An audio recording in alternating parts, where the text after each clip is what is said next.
일본과 친해지자 좀! 안녕하세요. 다미튜브의 다미닉입니다. 아직도 반일 사관에 젖어서 일본과 친해지면 절대 안 된다고 생각하시는 국민들이 많아요. 하지만 다미닉은 우리의 미래를 위해 일본과 무조건 친해져야 한다고 생각합니다. 이를 저는 세 개로 정리합니다. 첫 번째, 국익과 실리를 모두 챙길 수 있는 가장 확실한 방법이기 때문입니다. 두 번째, 일본의 지정학적 위치가 한국에게 절대적으로 중요하기 때문입니다. 세 번째, 미국이 정하는 세계 질서 안에서 한국과 일본이 동아시아의 맹주 국가가 되어야 되기 때문입니다. 자, 1번부터 보겠습니다. 일본과 친해져야 하는 건 국익과 실리를 모두 챙길 수 있는 가장 확실한 방법이기 때문입니다. 국익과 실리는 외교를 함에 있어서 정책을 펼침에 있어서 제일 첫 번째가 되어야 합니다. 감정에 치우치면 안 되고 냉정해져야 합니다. 좌파들은 감정에 치우쳐져서 제일 중요한 국익과 실리를 생각하지 않고 있습니다. 지난 2019년 한일 무역 전쟁 때 생각해 보십시오.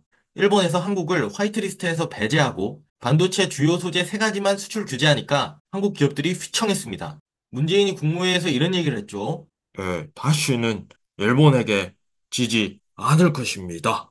이게 정신 나간 게 정부 차원에서 반일운동을 조정한 것입니다. 그 결과는 어땠습니까? 그 당시 인터넷 자료들을 찾아보면 그 반도체 수출 규제 품목 세 가지 모두 국산화했다, 공급망을 다양화해서 문제를 해결했다, 하면서 정신승리하는 자료들을 많이 찾아볼 수 있습니다.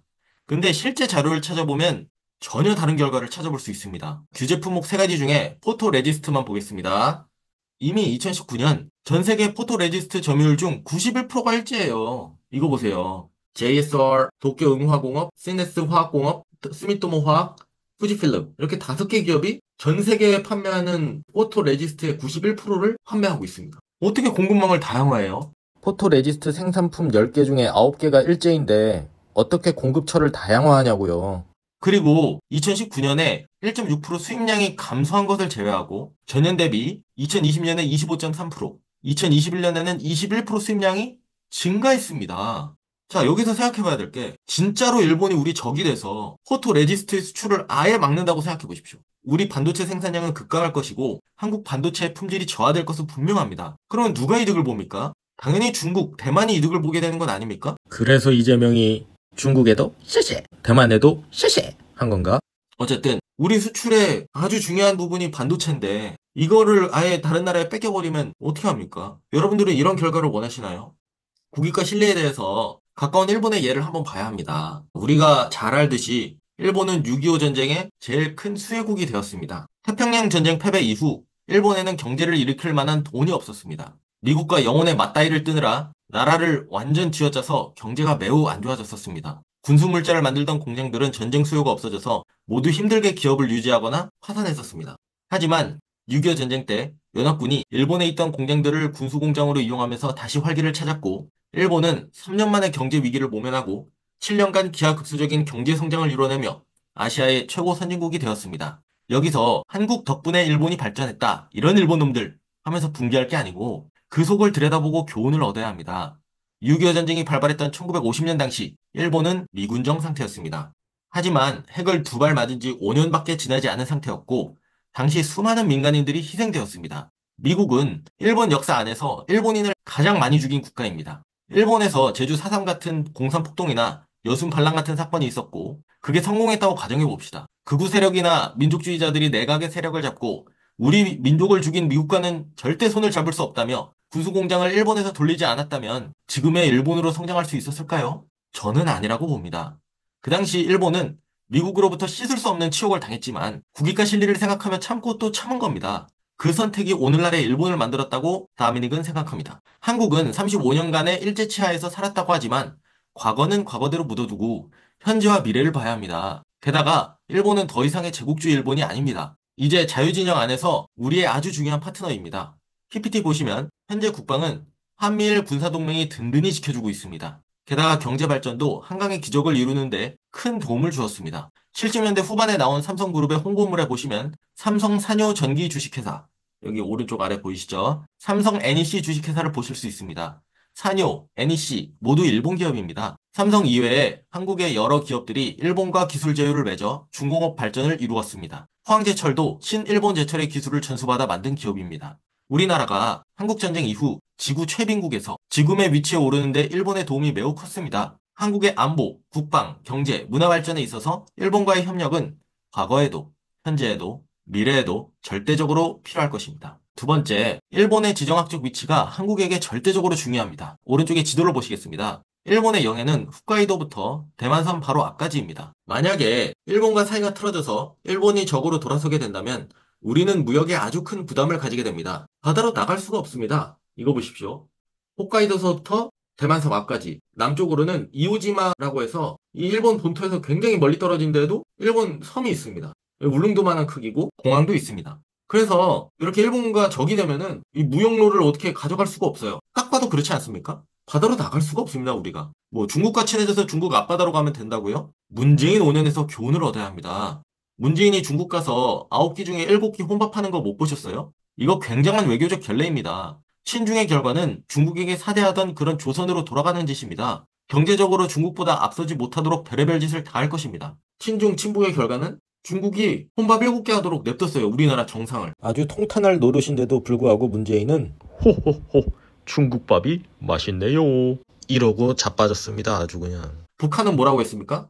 삶은 소대가리라고 욕했죠. 시진핑은 뭐라고 했습니까? 한국을 중국의 일부로 트럼프에게 소개했죠. 한국을 130년 전 중국에 사대하던 조선으로 생각한다는 것을 알 수가 있는 겁니다. 지정학적으로도 일본은 우리에게 매우 중요한 파트너입니다. 통일이 된 후에도 일본의 도움 없이는 우리는 발전하기 어렵습니다.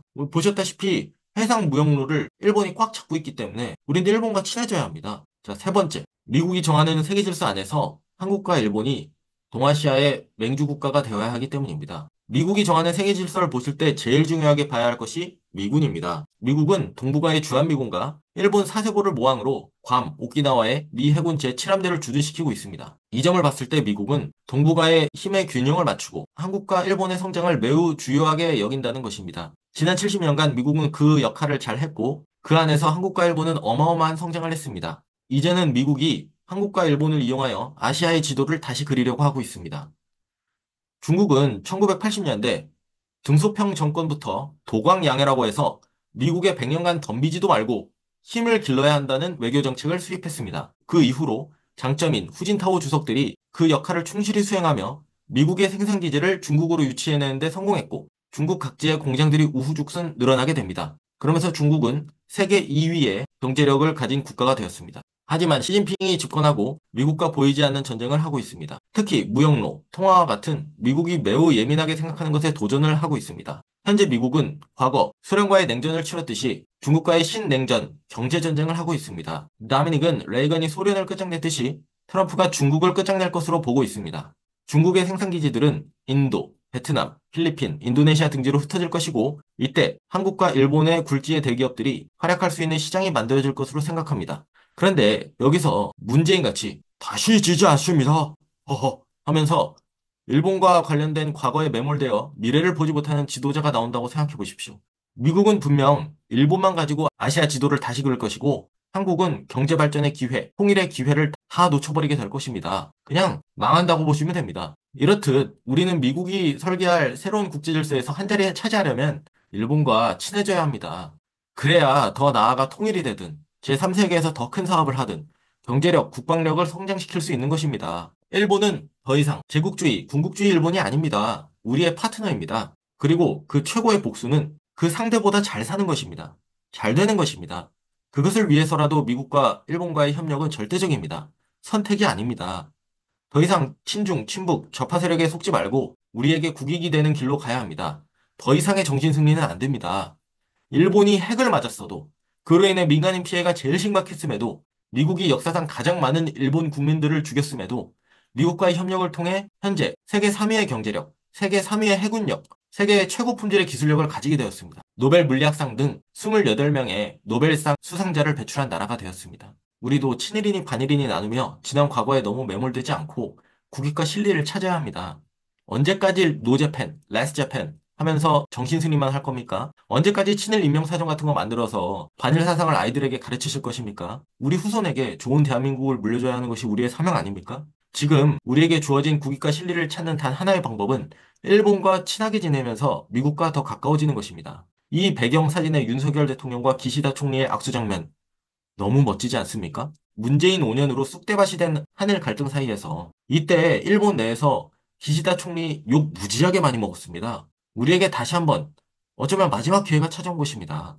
여기서 한 번 더 문재인 같은 재앙이 닥치면 미국이 중국을 이기고 만들 새로운 아시아 질서에서 한국을 배제시킬 수 있는 최악의 상황이 도래할 수 있다고 생각합니다. 더 이상의 후퇴는 안 됩니다. 미국이 새로 펼칠 아시아 지도에 한국이 우뚝 서야 합니다. 그러면서 통일도 이뤄내야 합니다. 그 최고의 방법은 친일, 친미입니다. 오늘도 긴 영상 봐주셔서 감사합니다. 구독과 좋아요, 알림 설정 부탁드립니다.